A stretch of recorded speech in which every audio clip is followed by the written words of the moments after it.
Puro cellphone ang dala. Mausi. Di ba? Ang pansinin yan. Wala namang harm yan kasi ang dala lang yan is ano.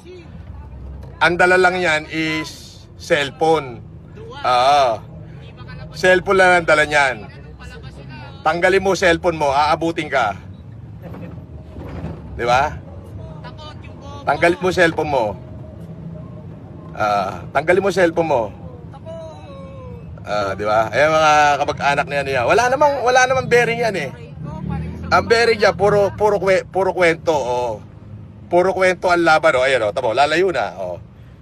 Ba't di ka sumunod dito? Kung talagang may tira ka, sumunod ka sa akin. Takot lang yan, nakita mo na. Takot lang yan, sir. Alam niya naman yung pag-libo, ano. May iwas tayo sa ano, may iwas tayo sa kaso. May iwas tayo sa gulo. Papansin lang yan, hayaan mo na yan sila. Ayop na yan, no? Ang galing.